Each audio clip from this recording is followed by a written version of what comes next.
I'm CT. When I'm not hosting podcasts, I live in the real world. I mean, everybody's got to work, right? Well, my job just happens to be CS, customer service. You know, finding solutions, building relationships, and generating motivation to keep our team pumped up and connected to every single guest who has taken the opportunity to make a choice to stop into our store to buy food. And what an episode this one's going to turn out to be, because word on the street is there's a storm on the way. This is C.T.C.S, episode number 22, blasted by approaching snow. The transition walk. You got to do it. I strongly suggest that anybody in every business, you take a 10 or 15 minute walk with no radio on, just you, your dog, maybe just yourself, to kind of clear your mind of your home life. Maybe the stress of paying the bills and things like that. I mean, there's stress right now. Huge amount of stress on me right now. First of all, it's going to snow over the weekend. And I don't like snow. I'm from Montana. I don't like snow. And so does that mean that I have to drive into the grocery store to serve in customer service? And my wife is also at a grocery store, and she called and told me that it's horrible. It's horrible. This is Thursday, so there's probably going to be 4 days of recording here, okay? This is Thursday, and they've got employees that are walking out because people, our guests, are being jerks. And it's like, it doesn't have to be this way. So I'm taking a transition walk. I've done my meditation for the day. And the only thing I can do is walk in peace and hope to God that I'm going to be met with peace. Wow. This is something I didn't expect to read 18 minutes before checking in on my shift. I always cruise the headlines just so I can be up to date. People, when they talk to you, you don't want to come across like a disconnected person. But the headline on CNN.com, the grocery cashier ringing you up is not okay. It's a story about Sam Dancy, who has witnessed a lot in his 30 years of being a part of a major super chain out in the Seattle area. But as of late, though, he's been putting in longer than 11 days in a row. And the reason why is because people just aren't coming to work. The cashiers are sick, or they just don't want to come to work. And so that's the thing about it, is that in CS and above, when you start getting into management and stuff like that, it's showtime. It's showtime. Now I know about this because that's the way it was in radio. I'll never forget when I was working for iHeart, we had a huge snowstorm, and guess who showed up at my house in a one of those Humvees? It was somebody from the U.S. Army making sure that I got my butt at the radio station. So I totally get that. And so why am I nervous about what's happening this weekend? Because no matter what, I got to be at this grocery store, and no matter how much the roads suck, I got to be at this grocery store. So it's going to be very different. The very second I get into the store, my manager looks up at me, gives me a weird look, and she goes, "Just be prepared for the worst days of your life." And I looked at him and I go, "Hey, look, I came from the world of radio. I know what this is all about, but, it's going to be bad." We've talked about this several times in the past, where it's like you got to hit the ground at 150 miles per hour when you first walk into the store. This is my first snow trip at a grocery store, and it is balls to the wall. I mean, there are people everywhere, and huge baskets.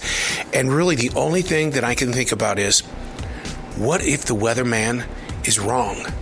You just spent maybe your entire paycheck on something that it's only going to be around for a couple of days, because that's what happens in Carolina.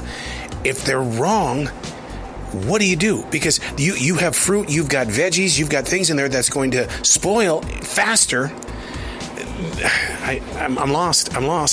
A guest came up to me and was telling me that the only reason why they're there is because this is great people watching time, where you walk around and you just see what other people are doing and how they're not putting any thought into any of their decisions when it comes to what they're putting inside that basket.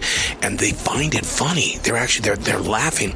And what they do is they write about it and on Facebook and Instagram and stuff like that, and they take pictures of these people and post it. When I first walked in today, they told me that between 7 a.m. and 1 p.m., we had already made $40,000. And it was like, geez, my God, those are like Sunday numbers. That's not what we normally do on a day. And you should see the put-back cart.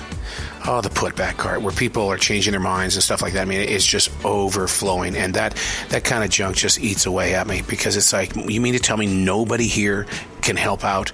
And in all honesty, I'm being unfair, because it's, there's just so many people that it's, but nobody's standing around. We're all busting butt.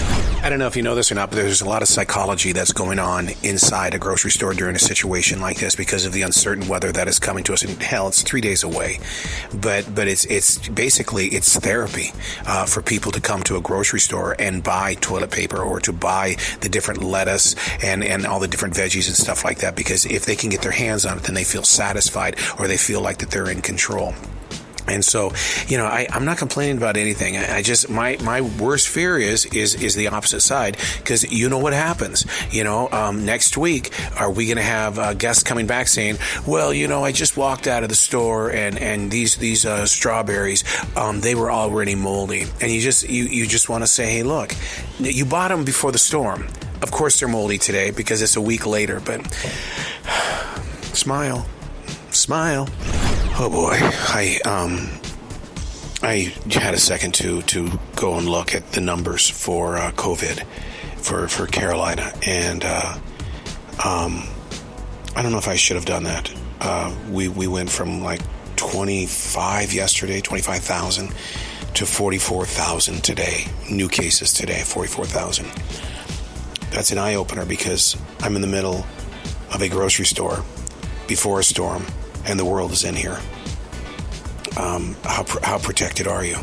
7:18 at night, and they're doing a report on how much we've had so far in sales, and we're currently at $116,000 for a Thursday. That's how many people are booking through here at one time. So congratulations to our team for hanging in there. We're strong. So we're closing at 9 o'clock hour, the 9 o'clock hour these days again. And people just are not happy about it. And so you walk the store at 9 o'clock and you say, we're closed. We need you to move to the front of the store. Listen, I'm not deaf. I heard what you said. Then you got to make your way to the front of the store. So what do you do after closing time? Well, what you do is, now it's your turn to clean the store. You go from CS to janitor. You go and you've got to make it look good for the morning guys and girls that are going to be in here, because they've got to be running that smooth ship at 6 a.m. And I don't know about you, but I would hate to come to work and see trash all over the place. So it's my job to help out my fellow team player. Just had a great conversation with my bagger, and he gets it. You sit there, and sure, the store is closing an hour early. Those that wanted to go home at 9 o'clock got to go home at 9 o'clock. Those that are usually staying here till 10 o'clock, you were losing an hour of work. And think about this. 1 hour of work, 5 days a week, that's 5 hours you're missing out on. Now go ahead and toss in that, that per month. That's 20 hours a month that you're missing out on. And it's like, dude, if you don't mind, let's go block. Let's go do some work. Let's make this grocery store shine. And so that, we're not going to lose money over this. We got to keep pumping up. It's not our fault for closing early. Therefore, it shouldn't hit our pocket. Here we go with day number 2. Very crowded already. I mean, every register must have 5-6 people already in line, and I'm here at 1 o'clock in the afternoon. I mean, this is stuff that you see on the holidays. You don't see it, as you're headed into a weekend. So I try to go through the people now, just to kind of go get set up and stuff. And look over here. Over my shoulder. The putbacks are already 3 carts deep. We talk about this a lot. This putback thing is heavy on my heart. Heavy on my heart. I just had a woman from Austin, Texas, come through my line, and she was part of the events that took place last year when everything shut down, things were freezing, water pipes busted, and all that kind of stuff.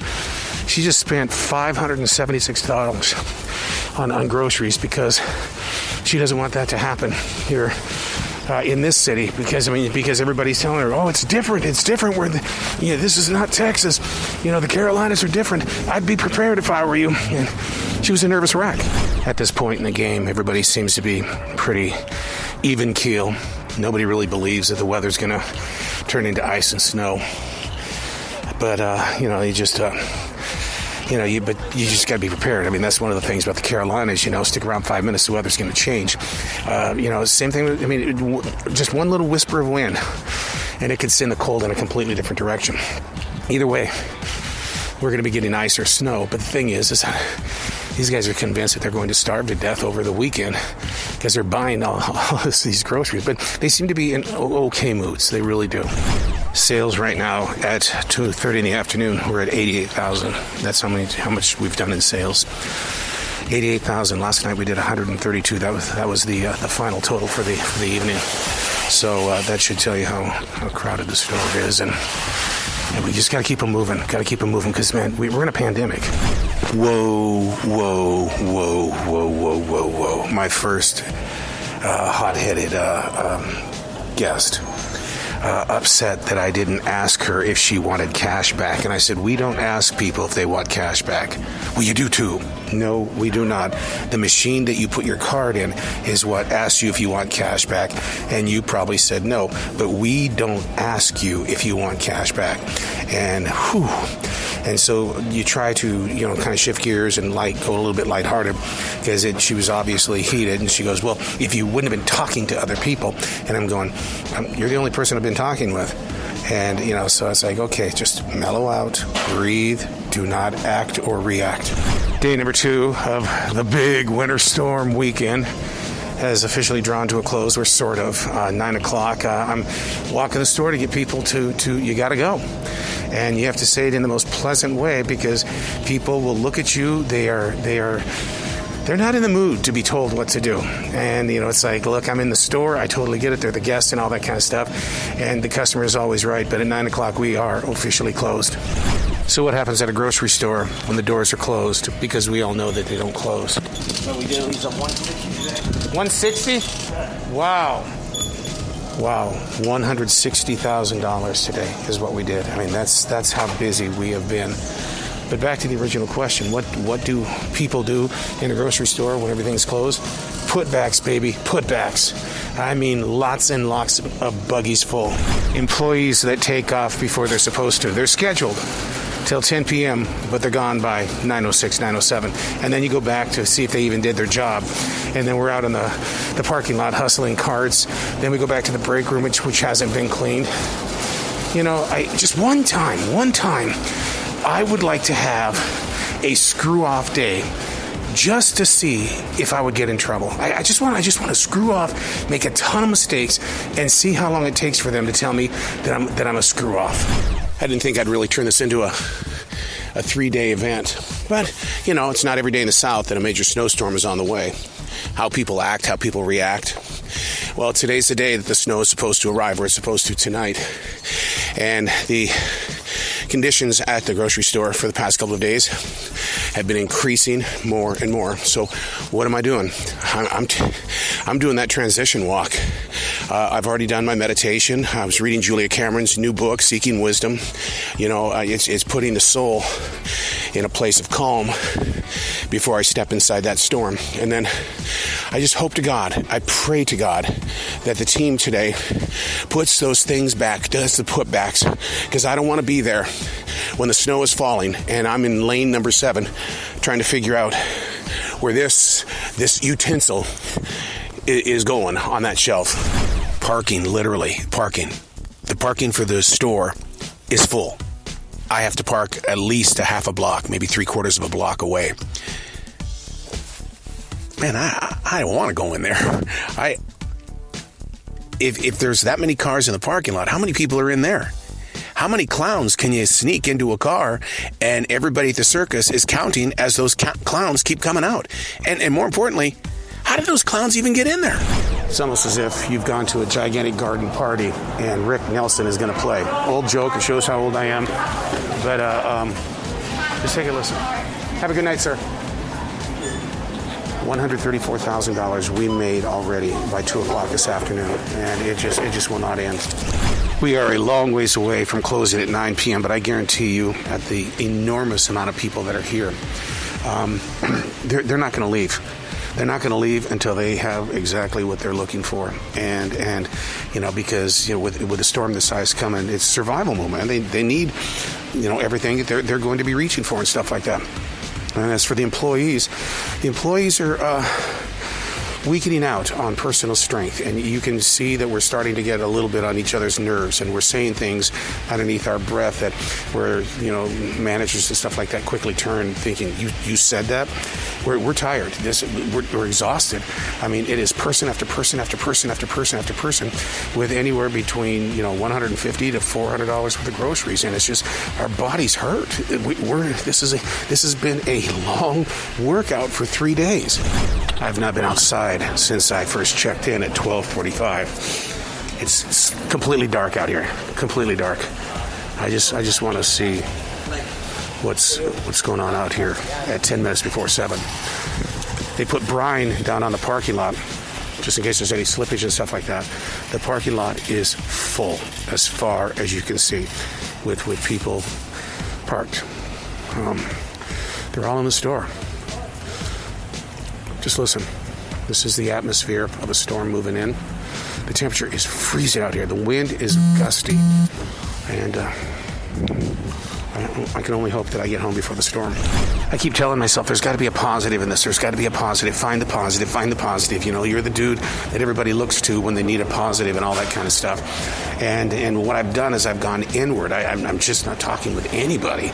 I mean the guests and stuff like that. I mean, I can put on an act like you wouldn't believe, but with coworkers and stuff, it's just I just put.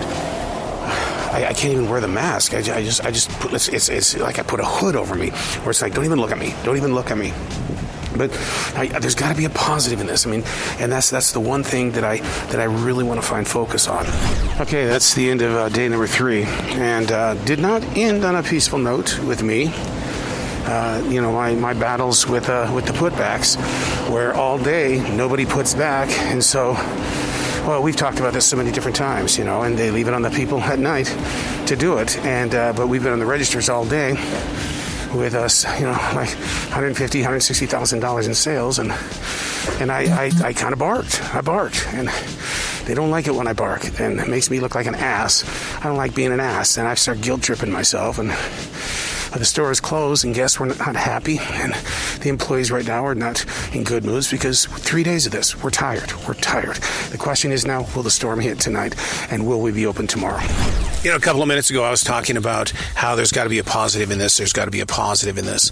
And the positive is that once the doors were closed, there were 3 or 4 of us that got together, and we talked out the situation, that we knew that we were all frustrated, and that things get away, because basically we were already beaten down by the crowd, and then to see everything that was going to have to be cleaned up, mopped up, put away, and all that kind of stuff was just more work. And so, but we talked it out. And there's some grocery love again. So I kept saying there's got to be a positive in this. There's got to be a positive in this.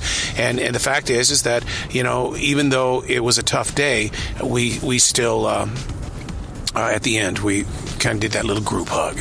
Oh, man, it felt squishy like Wonder Bread.